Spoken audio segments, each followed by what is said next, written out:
हर हर गंगे जय मां गंगे। सनातन धर्म में गंगा दशहरे का विशेष महत्व माना जाता है।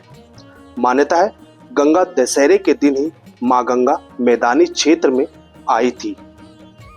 मां गंगा सदियों से मानव जाति का कल्याण कर रही है। आखिर गंगा दशहरे का इतना बड़ा महत्व क्यों होता है? हमारे साथ मौजूद है धर्म के जानकार और ज्योतिष आचार्य प्रतीक मिश्रपुरी जी। स्वागत है आपका तिलक पत्रिका में।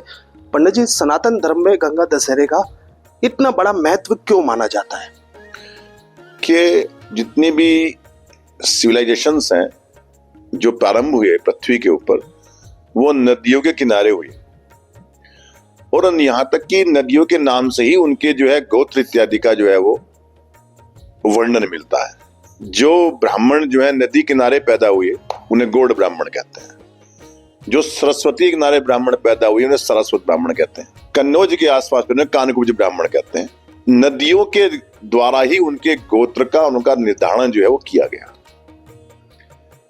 इसलिए नदियों का विशेष महत्व हमारे जो है सनातन धर्म के अंदर मिलता है। गंगा जी हमारी जो है वो जीवनदायिनी है। ये वाली बात को, जितनी भी बातें हैं, हमने सबको धर्म के साथ जोड़ा हुआ है। जब गंगा जी पृथ्वी के ऊपर आई तो ऐसा पुराणों के अंदर उल्लेख मिलता है कि माँ गंगा जो है भगवान शंकर की जटाओं से होती हुई भगवान ब्रह्मा जी के कमंडल से निकलकर विष्णु भगवान के चरण को धोती हुई, अंगूठे को धोती हुई भगवान शंकर के जो जटाओं में आई। गंगा सप्तमी के दिन जो है भगवान शंकर ने उनको जो है जटाओं से मुक्त कर हिमालय पर छोड़ा। हिमालय से जब वो चली वहां सर, तो वो हिमालय ने उनको बेटी के रूप में उनको अपनाया। लेकिन जब बेटी के रूप में उनको अपनाया तो बेटी तो सिर्फ जो है वो प्यार करने के लिए होती है, सम्मान करने के लिए होती है और दूसरों को देने के लिए होती है। तो जब तक गंगा जो है वो पर्वत के ऊपर रही, हिमालय के ऊपर रही, पर्वत तक रही, तब तक वो बेटी बनी रही, युवती नहीं बन पाई। वो बेटी जो है वो मैंने बताया आपको देने के लिए ही होती है। तो जैसे ही वो जल जो है वो अमृत रूपी जल जो है जैसे ही वो मैदान में आया, वो प्रयोग करने का साधन बन गया। जब तक गंगा जी जो है पर्वतों पर रहती हैं, बेटी के समान रहती हैं, अटखेलियां करती हैं, इधर से घूमती हैं, उधर घूमती हैं।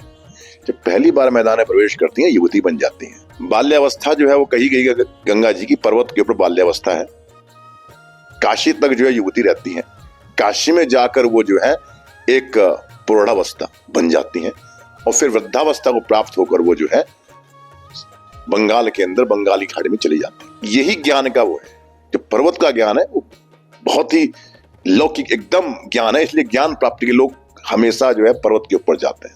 हरिद्वार में जो गंगा जी आती हैं, जितने भी कर्म कांड होते हैं, क्योंकि गंगा पहली बार हरिद्वार में आई, हरिद्वार में पहली बार ही जो है गंगा जी का अभिषेक किया गया, गंगा जी को जो युवती माना गया। इसलिए सारे जितने भी धर्म कर्म होते हैं वो हरिद्वार में होते हैं। पहाड़ पे कोई अस्थि प्रवाह करने नहीं जाता है, क्योंकि वो बाल्यावस्था के अंदर है। यहाँ पर सब अस्थि प्रवाह के लिए यहीं पर आते हैं। और नदियों के अंदर जितनी भी स्थान है, यहाँ से जाते हुए बनारस तक जो है अस्थि प्रवाह वहां होता है। सारे षोडश संस्कार जितने भी उसमें प्रमुख हैं, जिसमें जनेऊ का है, मुंडन इत्यादि संस्कार है, वो हर की पैड़ी हरिद्वार पे ही होते हैं। क्योंकि पहला जो इनका जो स्थान मिला गंगा जी को, वो पहला स्थान जो है हर की पैड़ी ब्रह्मकुंड हरिद्वार मिला। जब गंगा जी जो है गंगा दशहरे को हरिद्वार में प्रवेश किया गंगा जी ने, कहा जाता है उस वक्त 10 योग विद्यमान थे। ज्योतिष के जो रत्न है वो हमारे को देखने को मिले। जब गंगा जी ने प्रवेश किया तो उस वक्त ज्येष्ठ मास था, 1 योग है। वृष राशि में सूर्य थे, 2 योग है। कन्या राशि के अंदर जो है चंद्रमा थे, 3 योग है। उस वक्त जो है बुधवार था, वो 4 योग हो गए। उस वक्त जो है चंद्रमा जो है वो हस्त नक्षत्र में थे, ये 1 योग बन गया। इसके साथ 10 योग इस प्रकार के बने। इसमें योग है, करण है, तिथि जो है वो दशमी थी, शुक्ल पक्ष था, ये भी एक योग है। तो इस प्रकार से जब योग बनते हैं, वो दशहरे को, गंगा दशहरे को वो योग बनते हैं। कहा जाता है ये योग बनते हैं यदि गंगा जी के दिन इस दिन स्नान किया जाए और अपने जो है पूरे जो है ऐश्वर्य के साथ गंगा में स्नान किया जाए। जो भी आपके पास साधन संपन्न हो, आप उससे स्नान करें, गंगा जी प्रसन्न होती है। उस वक्त आप अपने जो है 10 प्रकार के वस्त्र खरीदिए। यदि वस्त्र खरीदने की सामर्थ्य नहीं है, वैसे कहा जाता है कि जो जितने भी अनुष्ठान होते हैं वो अनुष्ठान जो है वो संपन्न लोगों के लिए होते हैं। जो जो पैसे वाले नहीं है लोग बाग, उनके लिए जब तब अलग प्रकार का बताया गया है। जो अनुष्ठान बताया गया है, बड़े बड़े अनुष्ठान, वो पैसे वाले बताया गया है। तो आप 10 प्रकार के वस्त्र खरीदिए, उसमें जो है नहीं खरीद सकते, 10 प्रकार के कपड़े खरीद सकते हैं, आप छोटे रुमाल खरीद सकते हैं। 10 रंग खरीदिए, अगर आपकी सामर्थ्य है 10 प्रकार के रत्न खरीदिए, 10 प्रकार की धातु खरीदिए, 10 प्रकार के फल खरीदिए, 10 प्रकार के जो है आप जो है 10 दिशाओं का नमन करते हुए वो 10 वस्त्र जो है, 10 प्रकार के रंग जो है, 10 प्रकार के जो है वो रत्न जो है गंगा जी में अर्पण कीजिए। प्रसाद रूप में गंगा जी से आप गंगा जल का जो है वो लोटा भरकर उसके अंदर जो है वो घर पे ले आइए। इस दिन यदि कहा जाता है, क्योंकि माँ युवती बन जाती हैं, गंगा जी से हर की पैड़ी से यदि कोई पत्थर निकालकर आपको अपने घर में ले आते हैं, यदि पुत्र नहीं हो रहा है तो घर में पुत्र की प्राप्ति भी आपको हो जाती है। संतान नहीं हो रही है, संतान हो जाती है। ये बड़ा अच्छा चमत्कारी प्रभाव जो है वो देखने को मिलता है, क्योंकि गंगा को कहा गया है कलिमलहारिणी गंगा। जितने भी कली काल में जितने भी हमारे ऊपर जितने भी जो है वो पाप इत्यादि कर्म हमारे ऊपर लग जाते हैं, सभी का हरण करने वाली है। जो व्यक्ति आतताई हो, जवान से बहुत कड़वा बोलता हो, दूसरे की स्त्री को हरण करने वाला हो, पराई स्त्री का संपर्क करने वाला होता हो, हाथ से, जवान से, मनसा वाचा कर्मणा, अगर 4 प्रकार से कोई पाप आपने किया हुआ हो और आपके मन में ग्लानि हो रही हो कि मैंने पाप किया है, तो इस दिन आप गंगा जी में जाएं। आपने मदिरा पान किया हुआ हो, आपने जो है कोई भी ऐसा पाप किया हो जो आपको लगता हो, मन में ग्लानि होती हो, आप गंगा में जाएं, स्नान करें, आप 10 डुबकी लगाएं, प्रार्थना करें, माँ आज के बाद मैं ये पाप नहीं करूंगा, और क्योंकि मैंने पाप तीर्थ पर किया है, मैं तीर्थ पर ही इसका जो है निस्तारण करना चाहता हूं। तो आप पाप को धोने के लिए गंगा में स्नान कीजिए। उसके बाद लेकिन प्रण की लीजिए वो पाप दोबारा नहीं करेंगे। यदि ऐसा करते हैं तो आप जो है मोक्ष मार्गी हो जाएंगे। आपको कोई पाप कर्म आपका जो है आपको प्रभावित नहीं करेगा, लेकिन शर्त यही होगी इसके बाद दोबारा वो कर्म नहीं किया जाए। इस प्रकार से यदि आप पूजा करते हैं, पाठ करते हैं, इस प्रकार से यदि आप जो है माँ का ध्यान करते हैं गंगा दशहरे को, तो आपको जो है पाप मुक्त हो जाते हैं और आपको जो है मोक्ष मार्ग मिल जाता है। क्योंकि अधिकतर आपको पंडित बताएंगे कि धन की प्राप्ति होती है, ये प्राप्ति होती है।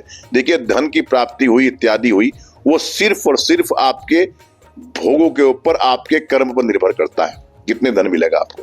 लेकिन इतना मैं आश्वस्त हूं, कह देता हूं, यदि आपने प्रण कर लिया कि आज के बाद मैं पाप नहीं करूंगा, मुझे पाप कर्मों से विमुक्त कर दो, तो ये निश्चित जानिए कि इस दिन किया हुआ आपने गंगा में स्नान और किया हुआ छोड़ा हुआ पाप कभी परेशान नहीं करेगा, किसी भी युग में परेशान। यहां तक यदि आपने अक्षय तृतीया के दिन भी कोई पाप किया है, जो पाप भी आपका अक्षय हो गया हो, उसका जो है शमन भी गंगा जी कर देती है। पंडित जी, अगर बात की जाए, गंगा दशहरे के दिन ही माँ गंगा हरिद्वार में मैदानी क्षेत्र में आई थी। क्या इसीलिए हरिद्वार को मोक्ष का द्वार भी कहा जाता है? जैसा कि मैंने बताया कि जो पर्वत है, उस पर्वत के अंदर सबसे अच्छा स्थान है, आप ध्यान करें, योग करें, नवीन ज्ञान की प्राप्ति करें। लेकिन जो संस्कार जो आप करते हैं, जो स्नान का आपको जो फल मिलता है, वो सिर्फ मैदान में जब गंगा जी आती है तब मिलता है उसका फल आपको। और हरिद्वार में पहला स्थान और हरिद्वार है जहां गंगा जी ने मैदान को जो है वो स्पर्श किया। यहां पर आप जो है कोई भी आप जो अनुष्ठान करते हैं वो आपको मोक्ष मार्गी बना देता है। इसीलिए बनाता है क्योंकि गंगा जी के अंदर फल देने की सामर्थ्य यहाँ पर आ जाती है। तब तक वो युवती नहीं बन पाती, बाल्यावस्था में रहती हैं, तो और प्रकार के उनके गुण रहते हैं, जो वो अलग प्रकार के गुण हैं जो उनको मिलते हैं। जैसे बद्रीनाथ जी हैं, केदारनाथ जी हैं, गंगोत्री है, जमुनोत्री है। यदि वहां पे पर्वत में आप जाते हैं, बहुत हजारों मंदिर उत्तराखंड के अंदर हैं जो पहाड़ के ऊपर हैं, उनका पुण्य अलग अलग प्रकार से कहा गया है। लेकिन जो आप जो संस्कार की उसकी बात कर रहे हैं, वो मैदान में हर की पैड़ी के ऊपर ही करने से मिलता है। जी, बात की जाए, राजा भगीरथ द्वारा कठोर तपस्या माँ गंगा को पृथ्वी पर लाने के लिए की गई थी और माँ गंगा सदियों से इसको निर्वाह भी कर रही है। हजारों लाखों की संख्या में हर वर्ष जो श्रद्धालु होते हैं माँ गंगा में आस्था की डुबकी लगाते हैं। गंगा दशहरे पर किस तरह से माँ गंगा का स्नान करें और कितनी डुबकी लगाए जिससे माँ गंगा का आशीर्वाद भक्तों पर बरसे? जैसा कि मैंने पहले बताया कि गंगा जी की जो उत्पत्ति हुई है वो कपिल मुनि के आश्रम में, जब जो है भगीरथ जी के जो पुरखों थे उनकी जो है राख पड़ी हुई थी, उनके श्राप के कारण उनकी राख उनके आश्रम में पड़ी हुई थी। तो कुछ लोग की मान्यता है कि ये जो आश्रम था जो वर्तमान में जहां पर दक्ष मंदिर है वो कपिल मुनि का आश्रम था। कुछ लोगों का मानना है कि जो गंगा सागर जहां पर बंगाल में है वहां पर कपिल मुनि का आश्रम था। वहां पे जो है उनकी वो पड़ी हुई थी और अस्थियां और राख पड़ी हुई थी। तो चाहे स्थान कहीं भी हो, चाहे कनखल में जो है दक्ष मंदिर के ऊपर हो, चाहे बंगाल में हो, तो गंगा जी का जो मुख्य जो ध्येय था आने का वो यही था कि जो लोग जो है इनका मोक्ष नहीं मिल पा रहा है कलयुग के अंदर, जिनकी अस्थियां आप जो है वो पड़ी हुई हैं, तो मुख्य रूप से अस्थियों को मुक्ति देने के लिए, पितरों को मुक्ति देने के लिए, आत्मा को मुक्ति देने के लिए गंगा जी पृथ्वी पर आई। अब आप उसको जो है प्रयोग में कई प्रकार से कर सकते हैं। उसको बिजली बनती है, उसमें आप अन्न भी उत्पन्न करते हैं, उससे और तरह तरह के आप जो है प्रयोग में लाते हैं। लेकिन ध्येय वही है कि ये शरीर का पालन भी हो रहा है, इसका पालन होगा, ये ऊंचाई को प्राप्त होगा, तब मोक्ष प्राप्त करेंगे। तो मुख्य रूप से मोक्ष की प्राप्ति ही जो है गंगा जी का जो है मुख्य ध्येय पृथ्वी पर आने का था। और गंगा जी की उपासना मैंने बताया कि आप जो है गंगा जी की उपासना यदि गंगा दशहरा के दिन करते हैं तो इसमें मध्याह्न काल विशेष रूप से कहा जाता है कि मध्याह्न काल में पूजा होती है। हर की पैड़ी के ऊपर यदि आप पूजा करते हैं, यदि आप जो है, तो अभिजीत मुहूर्त में पूजा मध्याह्न काल में होती है। अभिजीत मुहूर्त का ऐसा मुहूर्त है कि आप करीब जो है उसमें 16 प्रकार के मुहूर्त कहे गए हैं। इसमें सबसे प्रमुख जो है अभिजीत मुहूर्त कहा गया है। उसमें कहा जाता है कि सूर्य अब सिर पे आ जाता है बिल्कुल, तो शंकु की जो छाया जो है वो उसकी जड़ में आ जाती है। यानी कि छाया विहीन जो समय है, जिसमें छाया भी आपके कदमों में गंदा आ जाती है, वो सर्वश्रेष्ठ मुहूर्त होता है। यानी कोई उस कार्य में छाया नहीं है, उसका कोई शैडो नहीं है। यदि उस वक्त का किया हुआ कार्य आप करते हैं, कोई भी कार्य करते हैं, वो आपको विशेष ऊर्जा, विशेष रूप से जिस फल की कामना के लिए आप वो अनुष्ठान कर रहे हैं, उस फल की आपको प्राप्ति होती है। यदि आप जो है उस दिन अनुष्ठान कर रहे हैं कि आप मेरे को ये चीज मिलनी चाहिए, तो आप जो है संकल्प करें पहले, आपका नाम क्या है, आपका गोत्र क्या है, किस स्थान पर बैठे हुए हैं, दिन क्या है, नक्षत्र क्या है, करण क्या है, पूरे आप संकल्प करें। और संकल्प के जो है करने के बाद आप गंगा जी में जल छोड़ दें, उस गंगा में स्नान करें। संकल्प द्वारा स्नान करके, पूजा करके आप निश्चित रूप से उस फल को प्राप्त करेंगे जिस चीज का आपने संकल्प किया है। कुछ लोग कहते हैं हमें कोई जरूरत नहीं है संकल्प करने की, वैसे स्नान करते हैं, वो वैसे स्नान करेंगे, वैसे ही फल प्राप्त होगा। लेकिन यदि आपको कोई चीज की प्राप्ति की इच्छा है तो आप निश्चित रूप से संकल्प करें। संकल्प के बाद आपको जो है वो चीज निश्चय प्राप्त होगी। कहना पड़ता है कि आप इस काम के लिए ये स्नान कर रहे हैं, ये कार्य कर रहे हैं, ये पूजा कर रहे हैं। यदि नहीं कहा जाता है तो ईश्वर नहीं सुनेंगे, कोई नहीं सुनेगा आपकी। जब आपने कह दिया, आपने संकल्प करके कि मैं इस कामना की प्राप्ति के लिए ये कार्य कर रहा हूं, वो आकाश में गूंजायमान हो गया, वो तरंगे आकाश में पहुंच गई। वो आपको बार बार प्रेरित करेंगे कि ये कार्य आपका होना है, ये कार्य आपका होना है, आप उसी ओर अग्रसर होंगे, वो काम आपका हो जाएगा। जब जुबान से कहा ही नहीं आपने तो उसका कोई महत्व नहीं है। हाँ, मन में आप केवल अपने स्वांत सुखाय के लिए, कि मैं स्वांत सुखाय के लिए स्नान चाहता हूं करना गंगा जी में, वो आप कर सकते हैं। लेकिन यदि आप कोई कामना मन में है तो संकल्प के द्वारा आप पूजा कर सकते हैं। उसमें जो है आप रोली है, डोरी है, चंदन है, साथ में दूध है, बताशे हैं, गंगा जी में ध्वजा है, नारियल है, इन सबको आप गंगा जी में अर्पण कर सकते हैं। ध्वजा नारियल का विशेष महत्व है कि मेरी ध्वजा जिंदगी भर ऊंची रहे, मैं हमेशा जो है ऐसे आगे बढ़ता रहूं, ये मन में कामना हो। नारियल गंगा में चढ़ाएं जिससे कि मैं पूर्णता को प्राप्त हूं। दूध चढ़ाएं कि मेरे मन भी मेरा दूध के समान हो जाए और मेरे जीवन के अंदर कोई भी जो है गंदगी ना आए, दूध के समान मेरा जीवन रहे। इसी प्रकार की कामना करते गंगा जी की पूजा करें। गंगा माँ बड़ी ही दयालु है। इस उत्तराखंड के अंदर, इस कलयुग के अंदर जो प्रत्यक्ष देवी है वो माँ गंगा है। ये जल रूप में विद्यमान भले ही है, लेकिन एक एक चीज की जो इतिहास जो लिखा हुआ है उसकी गवाह है गंगा माँ। आप जो मांगेंगे वो मिलता है आपको। और आपके मन में अगर पुत्र की इच्छा है, धन की इच्छा है, संपन्नता की इच्छा है, पृथ्वी की इच्छा है, राज्य की इच्छा है, कोई कामना है, आप मांग कर देखिए। लेकिन संकल्प सहित आपको जो है करना पड़ेगा, पूजा करनी पड़ेगी, आपको वो फल की प्राप्ति आपको हो जाएगी।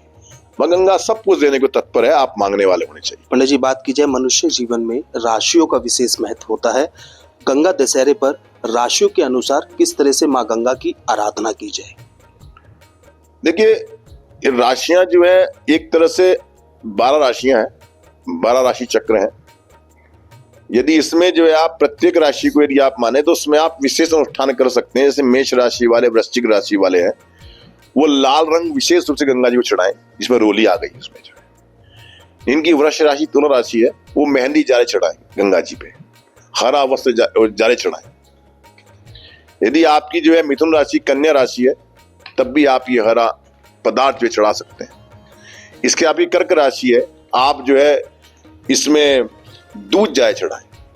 आपकी सिंह राशि है, आप उसमें आम इत्यादि जो पूर्ण फल है वो जारे चढ़ाएं। आपकी यदि धनु राशि, मकर राशि, धनु राशि और मीन राशि है, तो आप जो है उसमें पीत वस्त्र जो है गंगा जी को चढ़ाएं। साथ में जो है पीले रंग का जो है वो रंग है, या पीले रंग का जो गुलाल है, अबीर गुलाल है, वो चढ़ाएं, उसके अंदर गंगा जी चढ़ाएं। जब आपकी मकर राशि, कुंभ राशि है आपकी जो है, तो आप जो है गंगा जी में स्नान करने के साथ जो है वो ऐसा प्रण करें कि आज के बाद आपको कोई भी जो है वात संबंधी बीमारी आपकी ना हो, तो आप बेलपत्र के साथ जो है दूर्वा के साथ भी गंगा जी को आप अर्पण कर सकते हैं। बहुत बहुत धन्यवाद। बिल्कुल जिस तरह से इनके द्वारा बताया गया है, गंगा दशहरे का सनातन धर्म में विशेष महत्व होता है। गंगा दशहरे के दिन ही माँ गंगा मैदानी क्षेत्र में आई थी। यही कारण है गंगा दशहरे पर हर वर्ष लाखों करोड़ों की संख्या में भक्त हरिद्वार में माँ गंगा में आस्था की डुबकी लगाते हैं। मान्यता है माँ गंगा की आराधना करने से माँ गंगा की कृपा भी अपार बरसती है। देश के पहले धार्मिक न्यूज चैनल तिलक पत्रिका के लिए हरिद्वार से मैं आशु शर्मा।